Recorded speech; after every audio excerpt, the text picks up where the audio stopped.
네, 안녕하세요.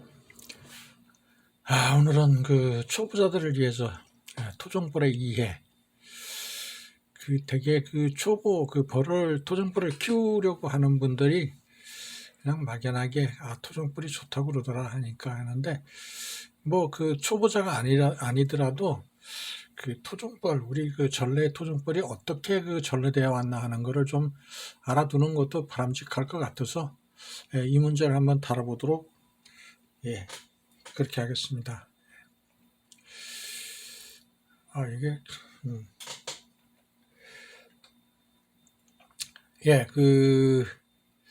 꿀벌 한번 재미난 저기가 있어요. 그 미국에서는 그 한때 그 1984년도 저긴가요?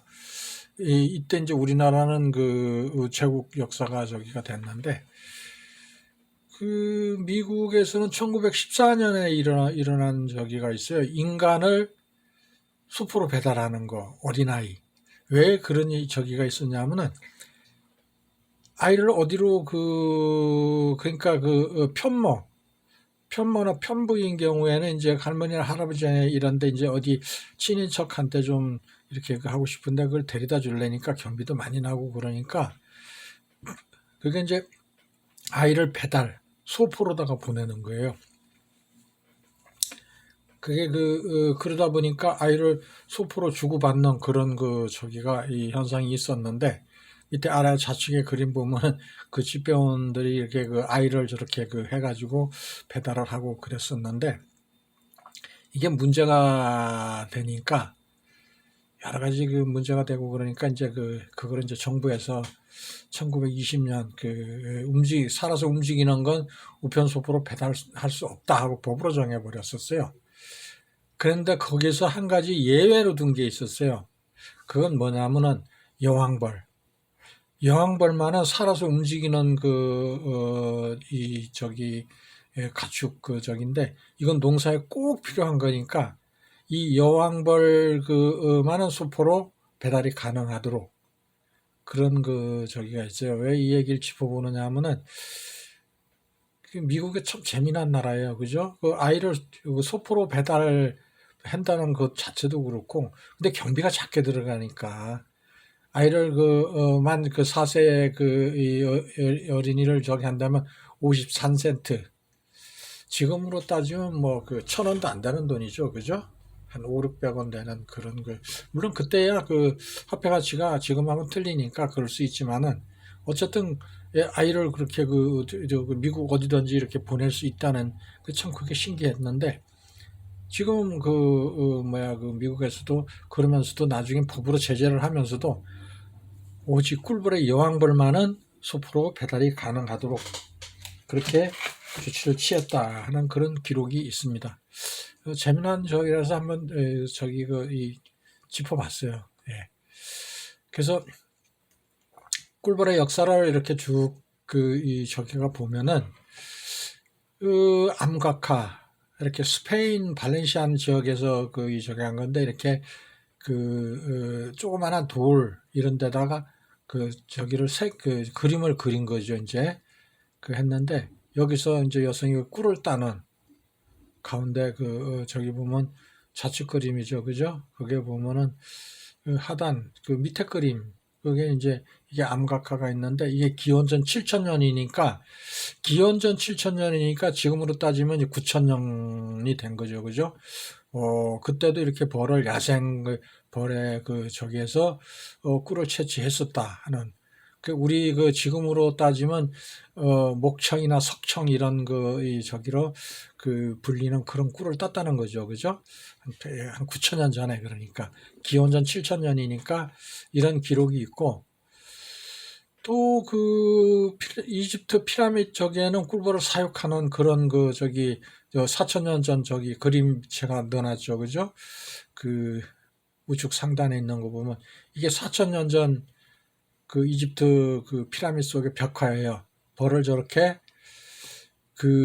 칸칸이 해가지고서 벌을 키우고, 거기서 이제 해가지고 채미를 하고 이렇게 하고, 밑에 우측 밑에 그림은 저거는 13,000년 전에 꿀벌 집 화석이에요. 화석.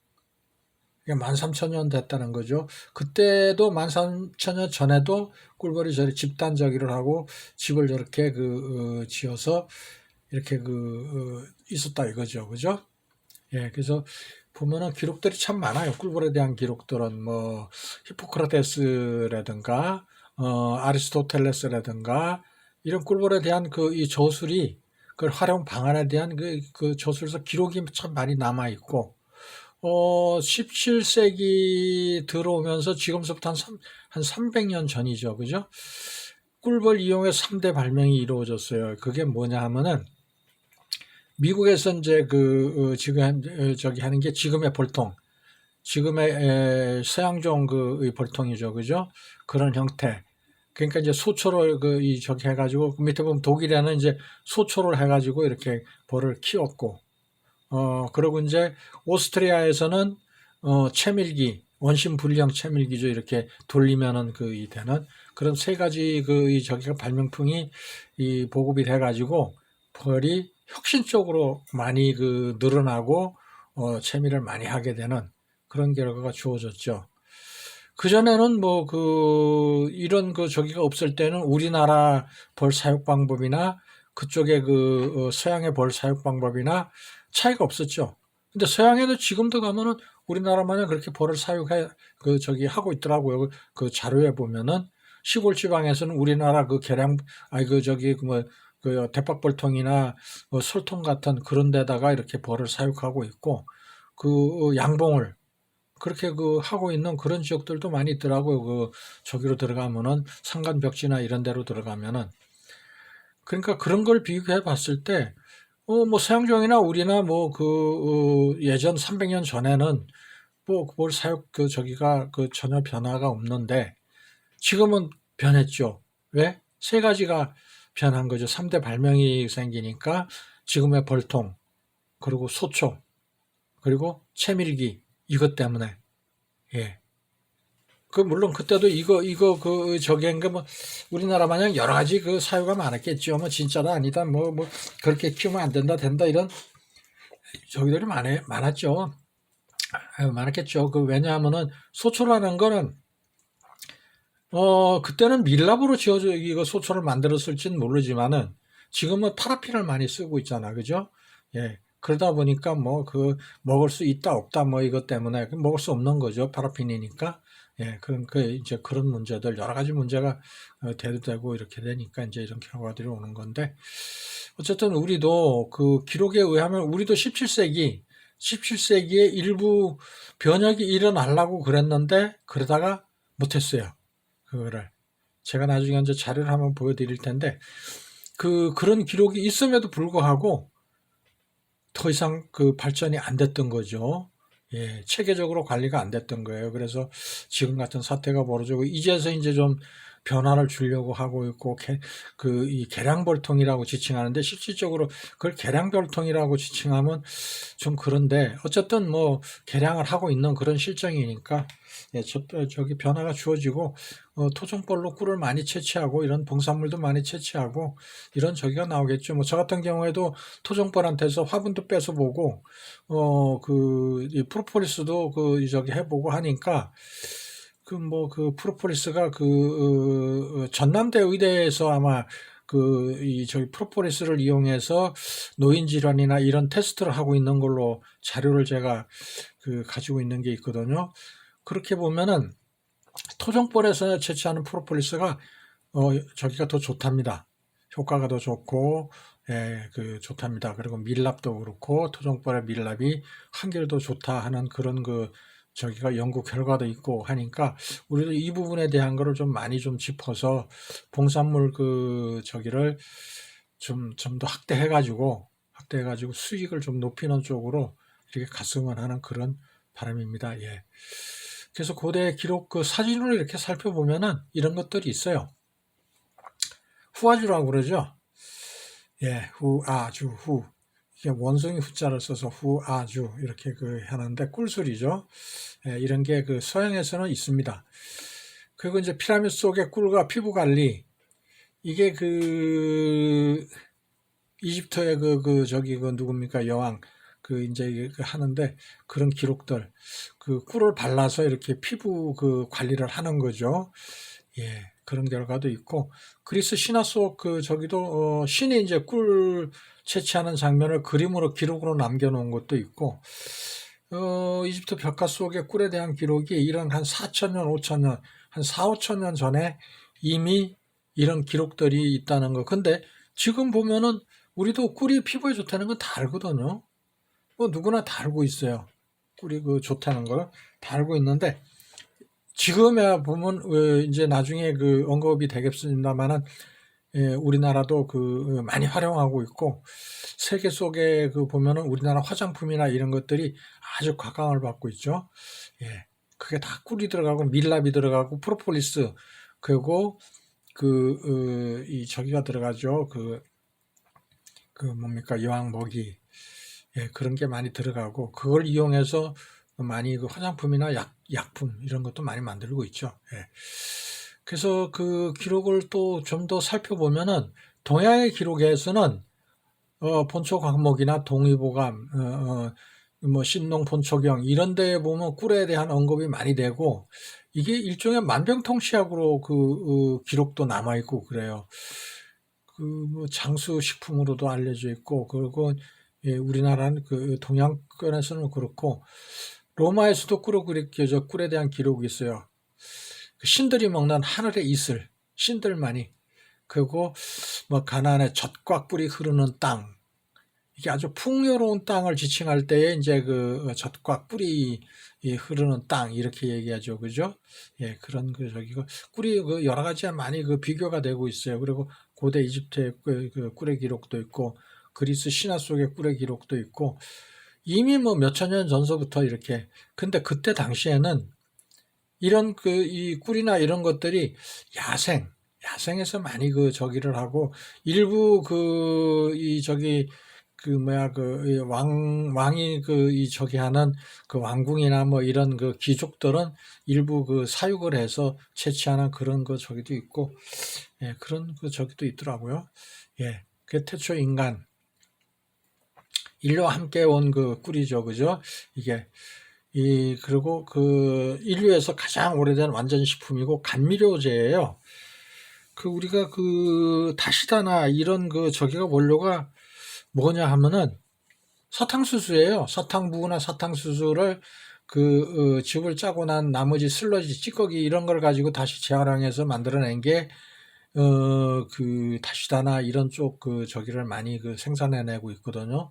그런 저기인데 우리가 꿀 같은 거를 다시다를 쓰지 말고 꿀을 한 반 스푼만 넣어도 아주 음식 맛이 확 변해요. 그런 저기가 있는데 이걸 우리가 제대로 응용을 못하고 있는 그런 실정이죠, 지금. 예. 그래서 이렇게 보면 뭐 아까 앞에서 저기 잠깐 언급했던 이제 암각화 그림 그걸 이제 확대해 놓은 건데 이렇게 예. 여성이 올라가서 나무나 이런 걸 타고 올라가 가지고 거기에 있는 꿀을 채취하고 가운데 그림은 이게 피라미드 속의 꿀 항아리를 이렇게 발견해서 이 꿀을 4,000년이 지난 지금에 와서 이렇게 먹어봐도 먹을만하고 아주 좋았다 하는 그런 저기가 있더라고요. 기록이 있더라고요. 예, 그리고 이제 뭐 앞에서 얘기했던 그런 거예요. 예. 우리 동의보감에서는 꿀의 활용법이 있는데 임신이 되게 도와주고 임신 후 태아를 편안하게 하고 복통을 먹게 한다. 이게 동의보감에서 밝히는 꿀의 효능이에요. 그래서 여기 보면 뭐 테루에는 약숙즙 2잔에 갓풀 뭐 이런 꿀 이런 걸 넣고서 해가지고 달여서 절반이 되면 먹는다. 뭐 이런 저기도 있고 그런데 어쨌든 뭐 꿀이 이렇게 많은 수창치료법이라든가 침향 호반환이라든가 이런 저기 할 때에 꿀이 전부 다 들어간다는 거죠. 꿀이 안 들어가면 안 되는 그런 저기죠. 그러니까 동의보감 속에 보면은 꿀에 대한 기록은 전부 다 보약이라든가 이런 쪽으로 많이 통용이 되고 있었던 그런 저기더라고요. 그래서 꿀이 굉장히 좋은 뭐 어떻게 보면 만병통치약이고 보약 저기서는 빠질 수 없는 그런 약 근데 어린아이한테는 유아나 이런 한테 먹이면 안 되는 거예요. 예, 그리고 우리나라가 보면은 산림경제, 앞에서 조금 더 얘기했죠. 이 산림경제라는 거죠. 1670년대죠. 그러니까 서양보다 한 100여 년 앞선 거죠. 서양은 1700년도에 3대 발명이 됐지만 우리나라 숙종 때 1670년대 홍만선이 쓴 산림경제에는 토종꿀 벌꿀의 산지 뭐 이런 기술, 벌사육, 꿀채취 기술 뭐 이런 거 자세히 기록한 자료가 있는데 여기서 계속 발전을 좀 시켰어야 되는데 그러지를 못했어요. 이거를 그래 가지고 그걸 그냥 서장시키는 바람에 좋은 기회가 있었음에도 불구하고 오히려 서양보다는 더 많은 발전을 할 수 있는 기회가 있었음에도 이걸 우리가 살리지 못한 거죠. 그런 부분이 있는 거고, 삼국사기에도 보면은 그런 이게 야생벌, 그러니까 우리나라 동양벌 사육 기록, BC 37년이니까 2000년 전이죠. 그죠? 근데 삼국사기에 기록이 돼 있는 거로 저기는 사육 기술이 기록이 남아 있어요. 근데 그 전에 야생화, 물론 뭐 공식적인 기록이고 그 전에 비공식적으로도 많이 기록이 없는 그런 사업도 많이 했겠죠. 그죠? 근데 이제 사육 기술이 이 전파가 된 거는 중국으로부터 고구려에서 백제 신라, 그리고 백제에서 일본으로 사육 기술이 전이됐다. 이러한 기록이 남아 있어요. 예, 그런데 뭐 이거는 이제 공식적인 기록이 그런 거고 그 이전서부터도 뭐 많이 했을 텐데 일단 공식적인 기록은 그래요. 그리고 우리나라에 서양 정불이 들어온 거는 1910년도 일본을 통해서 들어왔어요. 독일계 구걸근 신부가 이거를 들여왔어요. 벌을 몇 통 들여오고 이렇게 해가지고 우리나라에 이제 서양 정벌이 들어오기 시작했는데 따지고 보면 한 100여 년 좀 넘은 거죠. 한 110년? 이 공식 기록으로는 그렇죠. 110년 정도 됐는데, 그 정도밖에 안 됐는데도 불구하고 서양 정벌이 대다수를 차지하고 점유하고 있어요. 그건 뭐 때문인가 하면은, 일단 사육 기술의, 이 사육 기술이나 관리 기술을 완벽하게 들어오니까 이런 결과가 온 건데, 우리나라는 자꾸 우리나라 본래 토종 꿀벌이 자꾸 도태되는 이유가 밀리는 거죠. 왜? 사육 기술이나 이런 걸 고정관념 틀을 깨려고 하지를 않으니까. 그러다 보니까 자꾸 밀리는 거예요. 사실은 꿀도 더 많이 생산해낼 수 있고, 효과도 더 좋고, 우리나라 토종 여러 가지 측면에서 보면은 더 훨씬 유리한 점이 많음에도 불구하고, 이걸 고정관념 틀을 깨려고 하지를 않아요. 그러다 보니까 어떻게 되냐면 자꾸 밀리는 거, 뒤지는 거예요. 그러니까 설 자리를 자꾸 잃어가고 있는 그런 실정이죠. 이걸 자꾸 개성 발전을 해야 되는데 자꾸 개성만 하려고 그래요. 발전은 안 하고.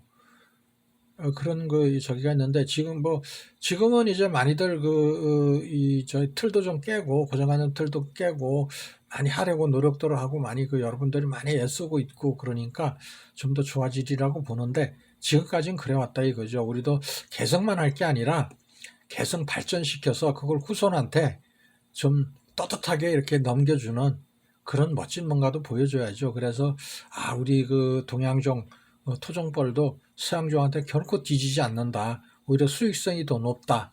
여러 가지 측면에서 유리하다 하는 거를 좀 알려줘야 되는데 그러지를 못하고 있다는 게 참 안타까운 거죠. 그죠? 예, 좀 앞으로는 좀 잘 됐으면 좋겠어요. 그래서 우리나라 이 산림경제 기록을 제가 좀 더 하려고 그래요. 이게 1660년대 적인데 이런 기록들이 있어요. 이분이 많은 걸 기록에 남겼어요. 산림경제에 실린 기록들이 각 분야별로 다 복고, 주택, 섭생, 건강. 이미 이때 이 건강에 대한 저기를 많이 언급을 했고, 친홍, 농사법 이런 거, 치포 채소류나 이런 걸 또 어떻게 좀 했으면 좋을까 하는 거, 종수, 과수나 인목 육성 방법이라든가 이런 연구, 이거 약초 이런 거, 양잠, 목양, 이건 벌을 얘기하는 거예요. 목양은 벌을 얘기하는 거예요. 그리고 뭐 여러 가지 많이 기록에 남기고 연구를 하고 이렇게 했는데 그 뒤를 이어서 계속 좀 했어야 되는데 그러지를 못했다는 게 안타까운 거죠. 그래서 지금이라도 늦지 않으니까 좀 해서 우리가 얼마든지 전 세계적으로 충분히 앞설 수 있는 그런 기회가 있었음에도 불구하고 그러지 못했다는 거. 보면 우리 선조들이 참 위대한 점이 많아요. 여러 가지로. 뭐 거북선이라든가, 애기살이라고 그러죠. 애기화살. 지금으로 따지면 이 로켓 같은 원리를 이용해서 화살에다 접목을 해가지고 더 멀리 쏘고 더 강해지게 만드는 그런 화살도 만들었고, 뭐 여러 가지 저기가 있는데, 그거를 개성을 시키니까, 개성 발전을 시키니까 그렇게 된 건데, 개성만 하면은 이런 결과가 오는 거죠. 발전이 안 되고 있는 거죠. 그죠? 자꾸 지금 같은 이 시점엔 보면 세계화 하는데, 세계화를 못 시키고 있는 거죠. 자꾸. 그러니까 좀 개성만 할 것이 아니고 발전도 좀 함께 이렇게 해나갔으면 좋겠어요. 우리 선조들이 이런 기록들을 남긴 걸 보면은 참 위대한 거죠, 그죠? 근데 그러지 못했다는 게 여러 가지 다방면에서 지금 홍만선 우리 조상 이런 분들은 참 많은 저기를 조사도 하고 이렇게 연구도 하고 이렇게 했는데 이걸 못했다는 게 그때 이미 뭐 물고기를 양식을 하는 방법 뭐 이런 거 물고기 양식 지금의 적이지만은 그때도 이미 물고기를 양식하는 법을 그거를 연구하고 이렇게 했다는 게 참 굉장한 거죠, 그죠? 예, 얼마나 위대합니까? 그리고 전염병을 물리치는 법이라든가 이런 거, 참 저기죠. 안타까우네요. 토종벌은 어떤 게 있느냐 하면은 꿀벌과의 곤충이에요. 꿀벌과의 곤충. 가장 먼저 떠올리는 건 벌이 꿀을 따는 꿀벌하고 말벌. 대가 두 가지로 되게 기억들을 하죠. 토종벌은 곤충이지만 의외로 축산법상 가축으로 분리가 돼요. 보호를 받고 있는 거죠. 곤충인데 우리나라 전 세계적으로 가축으로 분리가 되어 있어요. 그래서 행정적으로 관리도 하고 어떤 법적 제재도 가하고 여러 가지 저기를 하고 있어요. 그런 실정이고. 그리고 곤충 중에서 인간에게 가장 많은 도움을 주고 있는, 그리고 인간이 가장 좋아하고 그러면서도 두려워하는, 근데 어린이들한테는 동화에 자주 등장하는 그런 꿀벌이에요. 그리고 꿀을 이제 우리가 채취하는 건 이제 벌이 이제 꿀과 뭐 꽃가루 이런 거를 식량 저장인데 그 꿀벌 입장에서는 식량 저장인데 우리는 이제 그걸 뺏어 먹고 있죠, 그죠? 예. 그러면서 꿀과 꽃가루를 모으는 과정에서 농작물의 꽃을 수정시켜주고 뭐 이런 걸 여러 가지를 하고 있죠. 예, 밑에 그림은 서양종보는 좀 노란 게 많이 비중을 찾았고 흑색종도 있어요, 서양종에. 근데 틀려요. 크기도 틀리고. 예, 그리고 우측 상단에 있는 그림을 보면은 외국에선 3대 축산물로 인정을 해요. 소, 돼지, 그 다음에 벌이에요. 순위가 그렇게 매겨져요. 3대 축산물로. 근데 우리나라는 어떠냐? 소, 돼지, 닭, 염소, 뭐, 이거, 많아요. 뭐, 개, 뭐, 이런 거 다 밀리고, 그것도 곤충 중에서도, 곤충으로 분리된 중에서도 양잠, 누에도 곤충이죠. 그죠? 근데, 그거 밑에 있어요. 즉, 쉽게 얘기해서, 이 농진청, 전주에 있는 농진청을 찾아가면 어디로 가야 되냐? 양잠가를 찾아가야 돼요. 양장과. 거기를 찾아가야 돼. 거기에 한 팀이에요. 근데 우리나라 지금 양잠을 하지 않거든요. 그냥 이 일부 그냥 농촌에서 조금씩 하고 있는 그런 저긴데, 양잠은 어디에 쓰느냐?